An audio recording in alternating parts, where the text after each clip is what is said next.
Time to get ready for winter. Well, Bray's at school. See this thing here? This plow? That I hardly even used last year? Hoping this year gets overused. That's the start. Cleaning up this garage needs to happen. I feel like I'm cleaning up the garage once a year. 2 times a year. Either way, it starts now. This video starts right now. Today's a pretty big day. A really reflective day, I should say. It's going to bring back some memories that I'm going to try to convey to you. I'm going to try to get my memories somehow. Maybe Stacy will talk about it. Man, this thing called life, I don't know. It's interesting, let me tell you. All right, first things first though. Garage. Got some garage stuff done, got myself cleaned up for the day after some work, and now I can pick the camera back up. First things first. We have an appointment right now, and it is for someone that you have not seen in a while. Norton! It's a Norton appointment. We're pretty sure he has an ear infection, so we're taking him in today. It's all right, huh, bud? You'll be all right. We'll get your ear taken care of. Yep, gotta take care of that ear, and that's step 2 of the day. Step 2. We'll see what step 3 is. Probably talking about that thing that I talked about before I started cleaning the garage. All right, let's go. Ready to get you all fixed up? You nervous? I'll be nervous for you, okay, if you're not nervous. Let's do this. More cats, huh?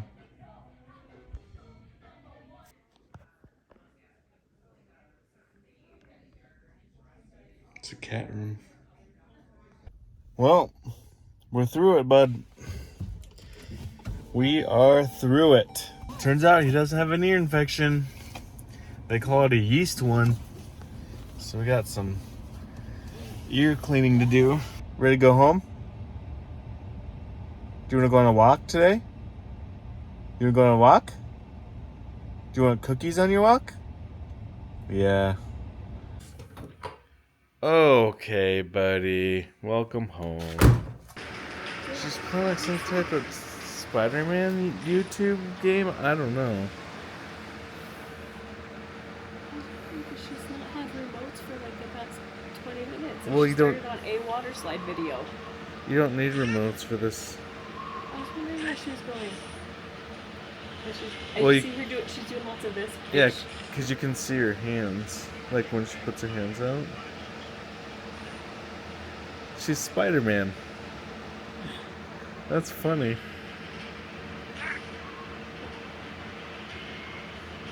Yeah, look, she can choose videos with her hands. That's pretty cool, Brayy. You figured out how to find the YouTube VR, I guess? Well, I started her on YouTube VR. Well, like switching between shows and stuff with her hands. Yeah. She doesn't even use remotes? Yeah. That's cool. You having fun, B? Good time? Roller coaster in? More roller coaster or all done? Roller coaster. Now that Norton's been taken care of with his appointment, the garage has been cleaned a little bit, we picked up Brayy from school. Oh, by the way, update from yesterday. So you're probably wondering, did this work? Did she sleep well after we got the pool back and she got a good swim in and got some good mud play in too? Like she was playing up here in the mud. But you're probably wondering, how did she sleep? Well, gotta tell you, she slept great. She slept through the night. She slept well. In fact, Stacy had to wake her up this morning for school.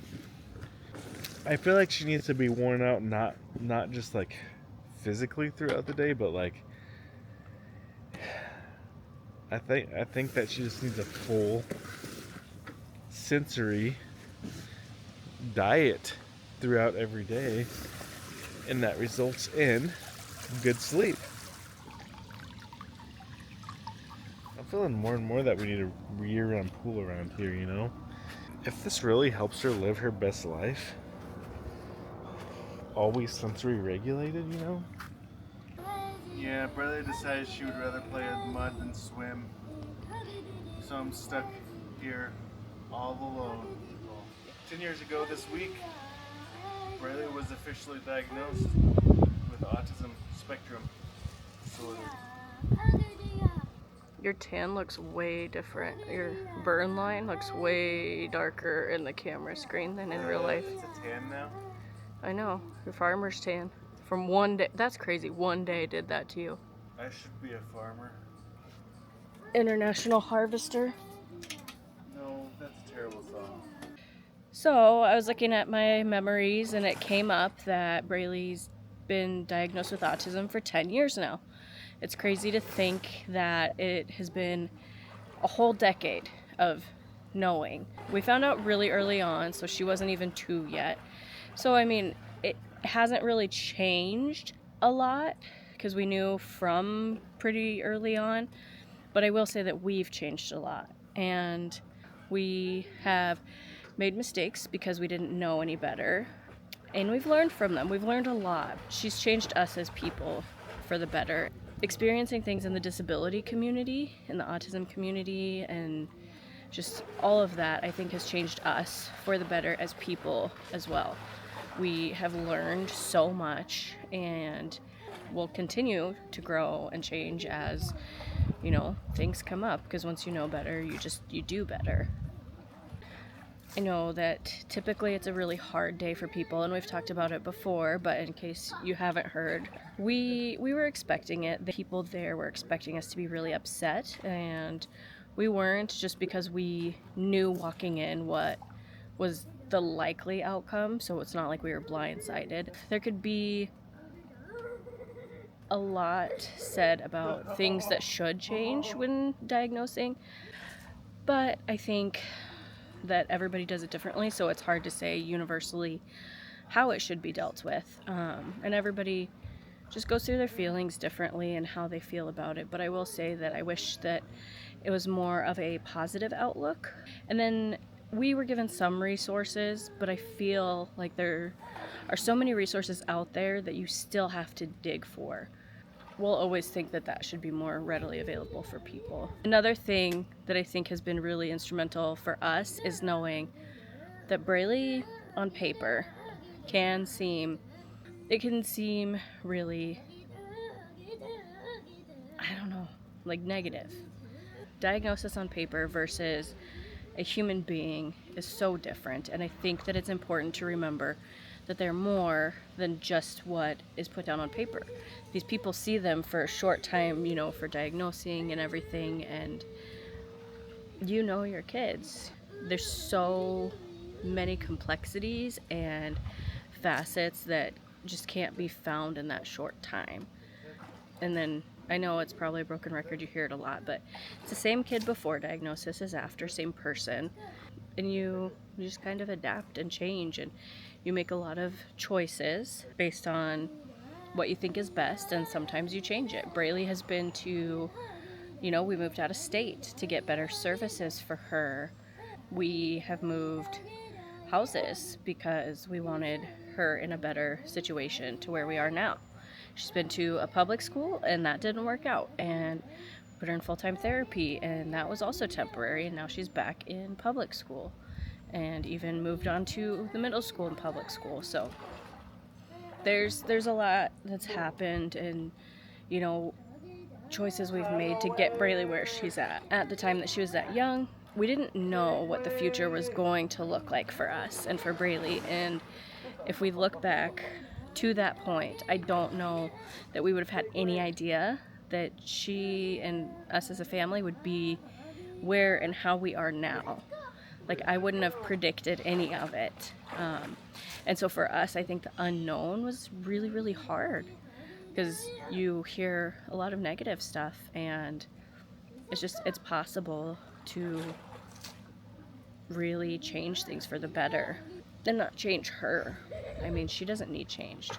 we needed changed, and we needed to make sure that we were making all the right decisions for her and making things better for her life, which in turn benefits us too, and we have a good life together. You know, she's a great person. I'm proud of who she is, and there's a lot of people that say that they're not capable, and she is so capable of so many things that people underestimate. The transition to middle school is interesting. There's different people working with her, and we're the few weeks in now, and I would say it warms my heart as a mom, because I already know, David already knows, we know what she is capable of, and even some of it we don't, because she just hasn't shown us yet, but we know she's capable. And so hearing new staff and people working with her really get to know and see her and how capable she is heartwarming, because then it's Brayly showing herself to people in a way, like, I think she gets underestimated sometimes, and it's nice to hear people recognizing that she is more than a lot of people think. We'll see what David's words of wisdom are. How do you float on your back? I told you, you just relax. You just How gotta. do you get your legs? I don't know. I'm not a swim instructor, but I know how to float. I don't know how to explain it. Legs to float. You're just thinking about it too much.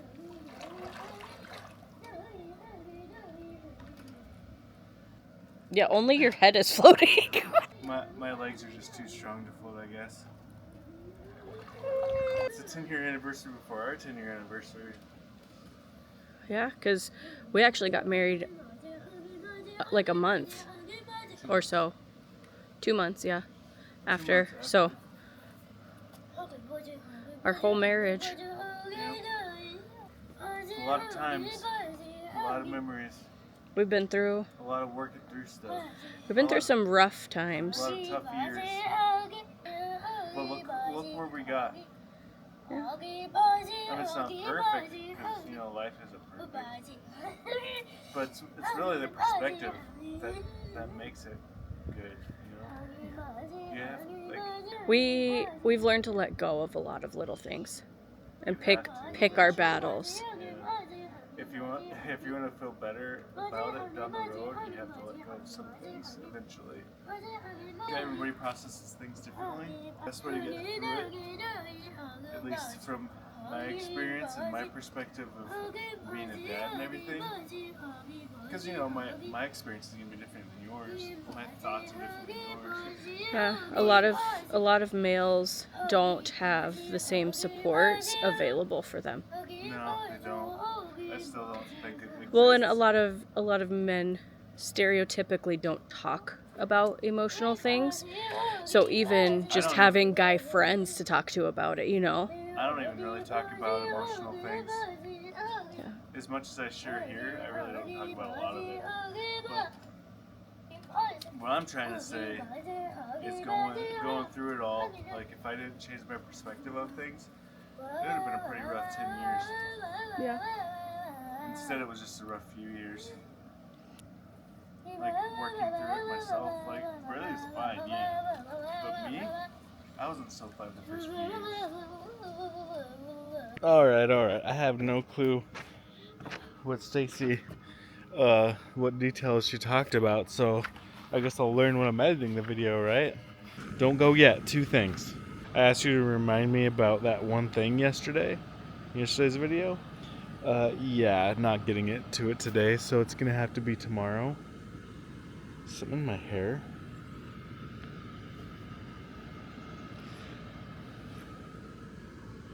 I don't know what that was, but yeah, I'm gonna have to get back to you tomorrow about that, it'll be alright, it'll be okay. Number 2, I found the coolest bee's nest. It's not a wasp nest. I've been showing you wasp nests for a couple of years now. Got a bee's nest. I'm not gonna get too close because I don't wanna get attacked. I just wanna say what's up.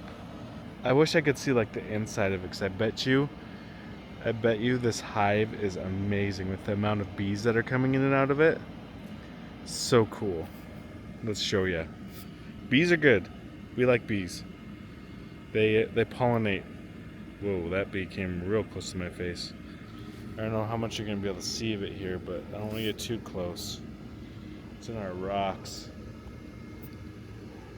I don't want to make them mad. See that little hole in there?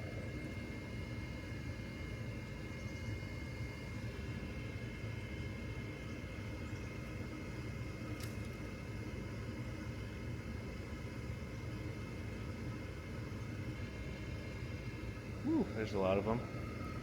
Yeah, they're pollinating, man. I bet you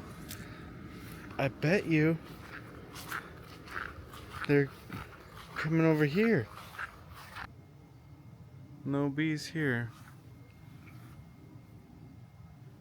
This is embarrassing. I'm glad this is at the end of the video where not very many people will see this.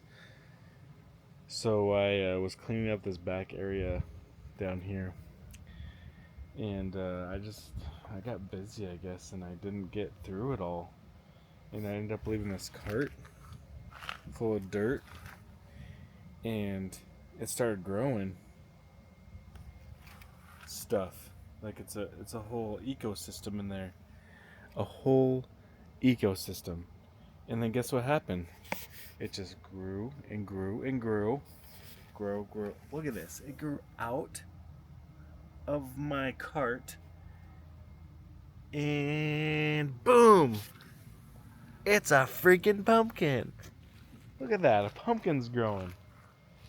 That's so cool. I don't know if it's going to actually end up being something, but hey, that's cool. Baby watermelon. I guess I'll sign off now. I'm done with my tour of the yard before winter, before fall. I hope you had a good day. I also hope you have a good tomorrow.